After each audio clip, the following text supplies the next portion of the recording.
करने वाले गरीब पति के सामने क्यों घुटने टेके शहर के सबसे अमीर आदमी ने? आखिर क्यों बड़े बड़े बिजनेसमैन से भी 1 साल के अपॉइंटमेंट के बाद मिलने वाला इंसान घूमता फिरता है फुटपाथ पर? हेलो अवनी, यहाँ एक बहुत बड़ी गड़बड़ हो गई है। तो हमेशा बहुत बड़ी प्रॉब्लम ही क्रिएट करते हो। हाँ बोलो, अब क्या हुआ? वो मैं एक्चुअली डैडी जी के साथ एक एंटीक शॉप में आया था, तो यहाँ एक मूर्ति गिर गई और अब ये लोग पैसे मांग रहे हैं। तो क्या हुआ? तो अब ये पैसे मांग रहे हैं 30 लाख रुपए। What? 30 lakhs? वो भी एक स्टैचू के लिए? हाँ, मुझे कुछ समझ में नहीं आ रहा है। Gautam, are you serious? तुम घर पर पड़े रहते हो पूरे दिन, मुफ्त की रोटियां तोड़ते हो, उससे भी तुम्हारा पेट नहीं भरता कि तुम अब नई नई प्रॉब्लम्स क्रिएट कर रहे हो मेरे लिए। तुम बताओ कहाँ से लेकर आऊंगी मैं 30 lakhs इतने शॉर्ट नोटिस पर? 30 लाख सुनते ही उसके पैरों तले जमीन खिसक गई थी। गौतम भी अवनी के गुस्से के आगे कुछ नहीं कह पाया। You know what? तुम्हें रोज रोज प्रॉब्लम्स क्रिएट करने की आदत हो गई है। But I am really sorry, इस बार मैं तुम्हारी कोई मदद नहीं करूंगी। ये प्रॉब्लम तुमने खुद क्रिएट किया, अब इसे सॉल्व भी तुम खुद करो। लेकिन अवनी, आज गौतम और अवनी की शादी को 3 साल हो चुके थे, लेकिन गौतम आज भी अवनी के घर एक घर जमाई बनकर ही रहता था, जहां उसकी हैसियत एक नौकर जितनी ही थी। वो नौकरों की तरह कभी सांस की साड़ी आयरन करता, तो कभी अवनी की गाड़ी साफ करता। घर की रसोई से लेकर घर की सफाई तक का सारा बोझ उसी के सिर पर था। वहीं अवनी कभी कभी अपने पति की ये हालत देखकर बहुत झल्ला जाती थी, क्योंकि घर का पूरा फाइनेंशियल बोझ सिर्फ उसी के सर पर था।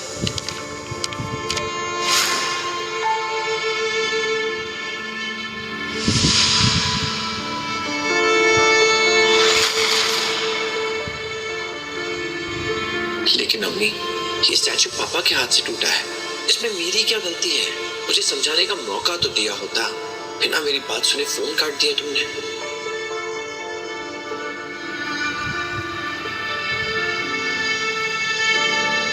क्या हुआ मिस्टर? 1 घंटा हो गया, लेकिन अभी तक ना पैसे आए और ना तुम्हारी मदद के लिए कोई आदमी। ऊपर से बुढ़ा शॉप से भागने की कोशिश कर रहा था। वो तो अच्छा हुआ गार्ड्स की नजर उन पर पड़ गई, वरना ये तो रफू चक्कर होने का पूरा प्लान बना चुके थे।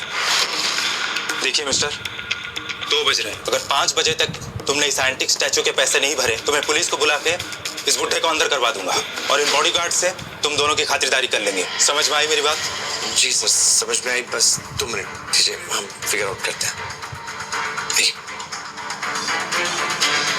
पापा जी, ये हमें यहाँ पेमेंट किए बिना जाने नहीं देंगे। लेकिन मैं जेल नहीं जाना चाहता, प्लीज तुम कुछ करो ना, तुम मेरे बदले जेल चले जाओ। वैसे भी मेरे परिवार ने 3 साल तक तुम्हें रहने के लिए छत दी है, इतना तो कर सकते हो ना तुम मेरे लिए। डैडी जी, मैं जेल तो चला जाता, पर ये लोग काफी स्ट्रिक्ट हैं, ऐसे नहीं छोड़ेंगे। आपने देखा नहीं वो मैनेजर कैसे धमकी देके चला गया? तो फिर पैसे दे दो ना इन्हें। 30 लाख देने, मेरी जेब में 30 फूटी कौड़ियां नहीं है। मैं नहीं कमाता, मुझे खर्चे के लिए भी अवनी पैसे देती है। मेरे पास नहीं है, न नौकरी है न पैसे, कैसे चुकाऊंगे? तो तुम अवनी को फोन करो, मैंने उसे फोन किया था, उसने फोन काट दिया बिना सुने। यूजलेस दामाद हो तुम एकदम, अपनी बात मेरी बेटे के सामने रख भी नहीं सकते। तुम उसे कॉल करो, मैं बात करता हूँ।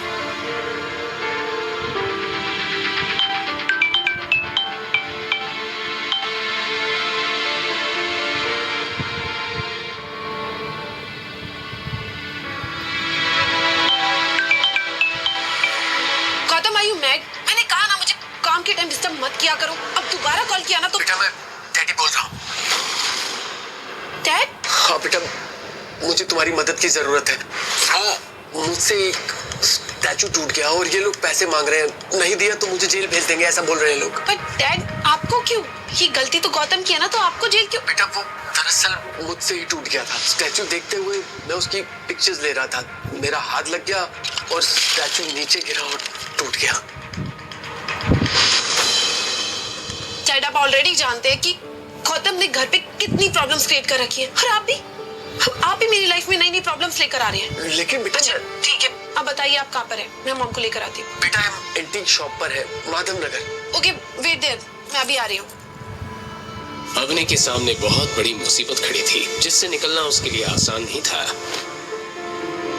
दरअसल अवनी के पिता अनिल सिंह जोधपुर के अमीर परिवारों में से एक थे, लेकिन अनिल की मां गायत्री देवी हमेशा से ही गौतम और अवनी की शादी के खिलाफ थी। 3 साल पहले अवनी के दादाजी हिम्मत अग्रवाल गौतम से पुष्कर में टकराए थे और गौतम को पहचानते ही उन्होंने अपनी फेवरेट पोती अवनी के लिए उसे पसंद कर लिया।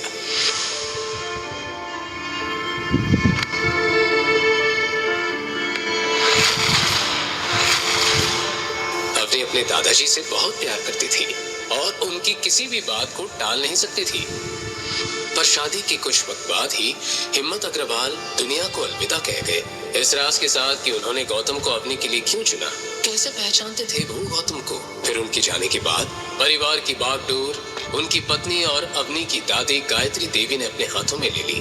गायत्री देवी अपने परिवार के रुतबे और नाम का बहुत ध्यान रखती थी और साथ ही अपने परिवार में गौतम नाम का धब्बा बर्दाश्त नहीं कर पा रही थी।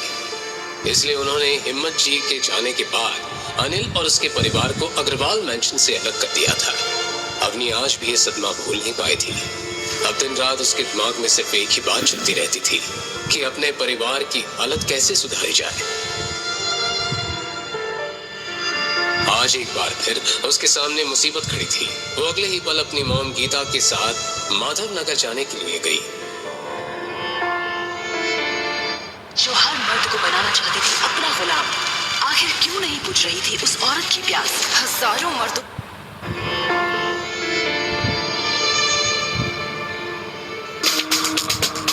डैड, आप ठीक तो है ना? ये सब हुआ कैसे? अब दोनों इतनी महंगी दुकान में कर क्या रहे थे? वो एक्चुअली हम लोग यहाँ से गुजर रहे थे तो डैडी जी को यहाँ पे ये सब देखने का मन किया, इसलिए हम अंदर आ गए। और फिर एज यूजुअल तुम ये काम भी ढंग से नहीं कर पाए। और अगर इनका स्टैचू देखने का इतना मन था ना तो तुम संभाल लेते ना। लेकिन मम्मी जी मैं इसमें क्या कर सकता था? मैंने तो डैडी जी को बोला पर उन्होंने कहा और तुमने मान लिया। तुम कब से इतने आज्ञाकारी बन गए? मॉम, ये सारी बातें तो हम बाद में भी कर सकते हैं ना। अभी के लिए जो इम्पोर्टेंट है हमें उसके बारे में सोचना चाहिए। ये 30 लाख रुपए आएंगे कहाँ से? इसी बात पर गुस्सा आ रहा है। तो ससुर जी हमारे लिए प्रॉपर्टी कुछ भी नहीं छोड़ गए और ये पनौती हमारे नसीब में बांध गए। क्या मॉम? तो इस स्टैचू के लिए मैं अपना घर और अपनी कार बेच दूं और सड़क पे आ जाऊं? और वैसे भी इसे बेचने से भी इतने पैसे नहीं आने। सभी प्रॉब्लम का हल ढूंढने के लिए सोच में पड़ गए। टाइम निकलता जा रहा था। वहीं दूसरी तरफ मैनेजर की नजर बराबर अनिल पर ही थी। उसने पैसे मिलने की उम्मीद छोड़ दी थी और कमिश्नर साहब को इन्फॉर्म कर दिया और 3 घंटे पूरे होने का वेट करने लगा। डैड, मैं दादी सर से मदद मांग कर देखूं।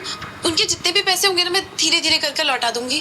पर अवनी, दादी सर तुम्हारी मदद नहीं करेगी और तुम्हें पता है इसकी वजह क्या है? पर मॉम, एक बार बात करने में हर्ज ही क्या है?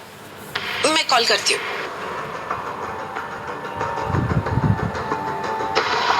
अवनी ने अगले ही पल अपनी दादी गीता देवी को कॉल लगा दिया, पर उसे यही डर सता रहा था कि गीता देवी उसका फोन उठाएगी कि नहीं। हाँ दादी सर, मैं अरे तुम्हारा नंबर मेरे पास है, बोलो क्या काम है? गीता देवी बड़े ध्यान से उसकी बात सुन रही थी। हाँ ठीक है, मैं तुम्हें पैसे दे दूंगी, लेकिन इसके बदले में तुम्हें मेरी एक शर्त माननी पड़ेगी। शर्त? कैसी शर्त? हमारी फैमिली जल्द ही जोधपुर के सबसे बड़ी कंपनी चैरियट ग्रुप के साथ मिलकर काम करने जा रही है। अगर आज भी तुम्हारी आंखों में मेरे लिए कोई इज्जत है या मुझे अपनी दादी मानती हो तो अभी के अभी तुम गौतम को तलाक दे दो और चैरियट ग्रुप के चेयरमैन के बेटे कबीर के साथ शादी करो। दादी साहब, आप ऐसा कैसे बोल सकती हैं? इस बार तो गौतम की इसमें कोई गलती भी नहीं थी। देखो, मुझे इससे कोई मतलब नहीं है। अगर तुम्हें मेरी शर्त मंजूर है तो मैं तुम्हारी मदद कर दूंगी।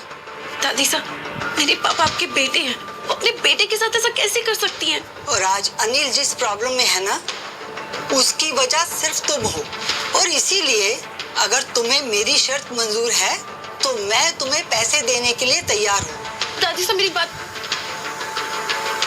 अवनी को अब सामने कोई रास्ता नजर नहीं आ रहा था। अवनी प्लीज डोंट वरी, मैं कुछ करता हूँ। अब क्या करोगे तुम?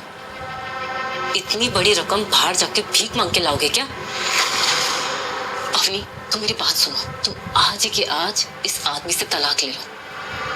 ये तेरी लाइफ से आउट तो फिर दादी साहब हमें अपने घर में एंट्री दे देगी। और वैसे भी कबीर तुम्हारा दोस्त है, वो तुम्हें बहुत अच्छे से जानता है और आई एम श्योर वो तुम्हारी हेल्प करेगा। और उसके पापा बहुत पैसे वाले हैं और 30 लाख उनके लिए कुछ भी नहीं है। Come on Avni. लड़कियां कोई उसकी बात सुनने को तैयार नहीं था। वो तुरंत अपना फोन निकालकर शोरूम से बाहर चला गया।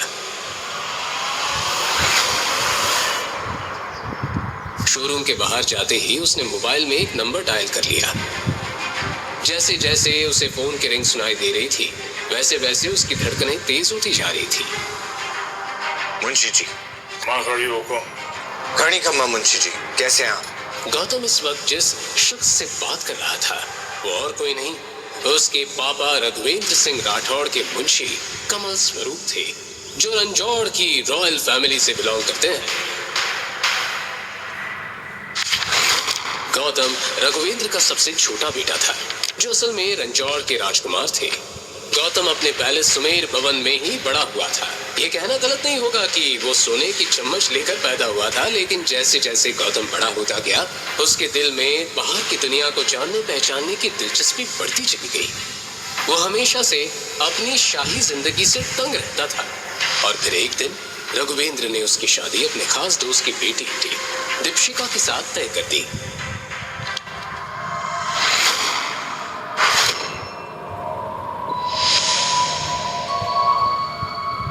हालांकि दीपशिका गौतम की बचपन की दोस्त थी। वो उससे प्यार नहीं करता था, पर उसकी फैमिली कुछ सुनना नहीं चाहती थी। इसलिए जिस दिन शादी तय हुई, गौतम सजे हुए मंडप को सूना छोड़कर भाग निकला।